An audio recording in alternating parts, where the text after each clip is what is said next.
Magandang araw mga paps! Sa video ito ay ikikwento ko naman sa inyo kung paano ko ginawa yung railings na pinagkabitan ng ating solar panel na magsusupply ng kuryente doon sa ating aircon. At ipapakita ko sa inyo kung ano-ano yung mga materials na ginamit natin para mabuo itong railings na to. Ang una kong binili mga paps ay yung pinakapaan niya, yung universal bracket na mabibili lang naman sa online. Bali, may dalawang klase itong mga paps, yung mumurahin at yung mamahalin. Yung mamahalin mga paps ay 1/8 ang bawat peraso. So imagine, kailanganin natin ay 8 paa, so 8/8 yun. Dahil nagtitipid tayo mga paps, dahil malaki-laki na nga rin nauubos ko sa pagko-convert ng ban na to, kaya ang binili ko ay yung 8 peraso for 1,800 na. So mas tipid, di ba? Bali, ang naisip ko nga pala dito mga paps na gamitin ay yung mismong railings na ginagamit sa solar installation, yung aluminum type. Dahil sa wala naman siya masyadong dadali na bigat, kundi yun lang solar panel. Ang nabili ko nga pala rito mga paps at ang ginamit natin na railings dito ay yung may habang 2.4 meters. Bali, almost 8 feet yun. Bali, ang naging diskarte ko ay magiging 4 feet ang lapad at yung haba niya is 8 feet. Bali, 4 na perasong 2.4 meters na aluminum railings ang aking nagamit. Bali, 2 sa magkabila, then yung sa gitna, yung pahalang ay yung 2 piraso pinutol ko para maging 4 na 4 feet.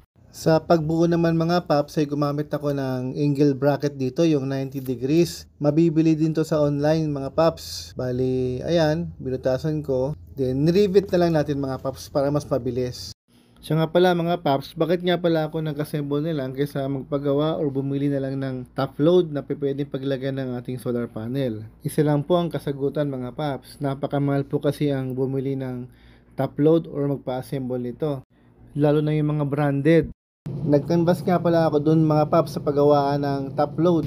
At ang presyo ay 25k. Sabi ko, di ko to kaya ako na lang gagawa. Ito nga pala sa taas mga paps, sa kantuan sa taas ay gumamit ako ng angle bar din. Bali, available naman to sa online mga paps. Napakadaling hanapin. So ayan, napakadaling gawin mga paps. Kaysa naman gumastos ka ng mahal, gawin mo na lang. So ayan na nga, natapos na yung mga kantuhan. So ang next step naman natin gagawin ngayon ay yung pahalang naman.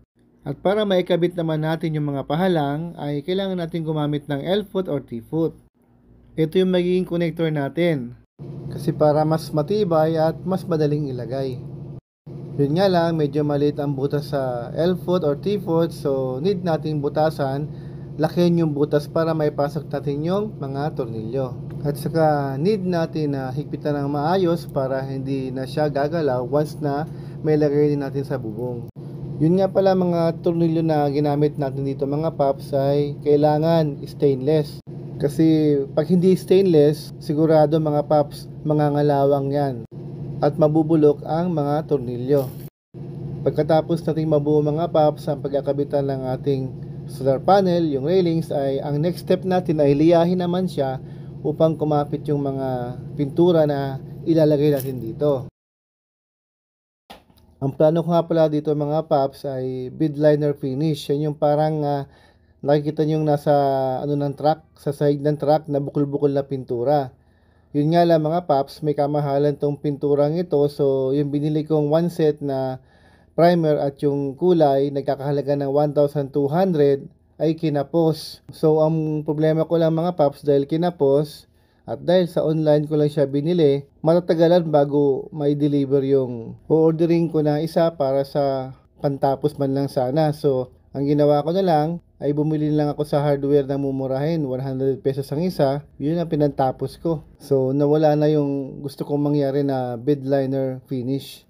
Pero okay lang kasi napakamahal eh. Akala ko magkakasya na yung one set, yung primer at yung kulay. Hindi pala. Nagkaroon lang nga pala ako ng isang problema mga paps kasi yung nabili kong solar panel ay mas makitid kaysa doon sa inaasahan ko. So ang ginawa ko ay bumili uli ako ng isang pirasong railing, then doon ko inilagay sa loob, kabilaan, para sa ganun ay doon ko ilalagay yung pinaka solar panel natin. Kakailanganin pala din natin ang end clamp. Bali ito yung hahawak o ito yung pinaka-lock ng ating solar panel na nakakabit doon sa railings.